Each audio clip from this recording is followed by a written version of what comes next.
Hi, my name is Slim McBride, and this is my female hormone and menstrual cycle video presentation. I would like to start off with the female sex hormones. The hypothalamus secretes gonadotropin-releasing hormones, also called GnRH, and this hormone stimulates the anterior pituitary gland, which will release follicle-stimulating hormones, FSH, and luteinizing hormones, LH. FSH promotes maturation and growth of the follicle and also causes an increase in estrogen. LH triggers ovulation as well as aids in egg maturation.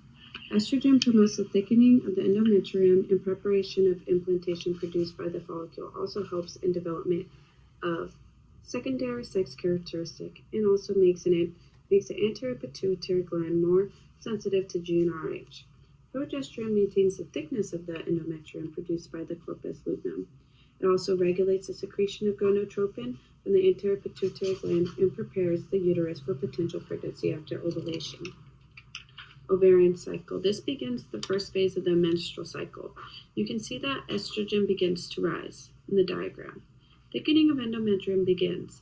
After 7 days of the proliferative phase begins. After 7 days. During this time, the antral follicle begins to develop, and by the second week is fully mature and appears as a fluid-filled bulge in the ovary. The follicle then secretes estrogen, inhibiting LH.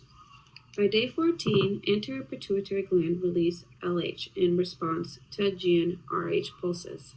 The primary oocyte then completes meiosis I, forming a secondary oocyte. LH and FSH cause progesterone to interact with enzymes and cause a weakening of the follicular wall. The follicular fluid and secondary oocyte are then freed, causing ovulation. Estrogen, FSH, and LH levels are at their highest peak, as you can also tell by the diagram. During ovulation, LH stimulate follicle remnants to form a corpus luteum, secreting progesterone and estrogen, causing an increase of progesterone concentration in blood.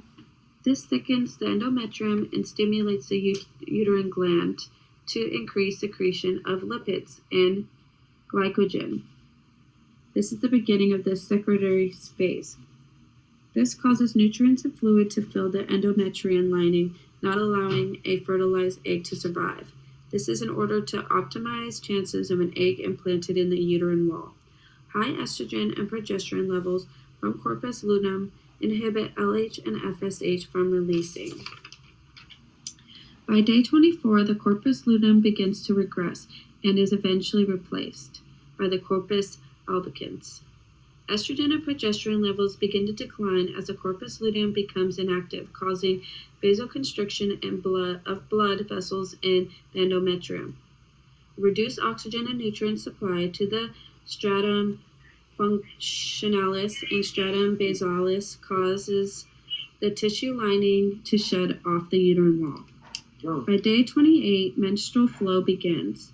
Blood leaves damaged capillaries and flows through the vagina and with debris from the uterus. And this makes the beginning of the new cycle. Estrogen and progesterone levels are low, and therefore the hypothalamus and anterior pituitary gland are able to secrete FSH and LH. This results in a new antral follicle growth and thickening of the endometrium.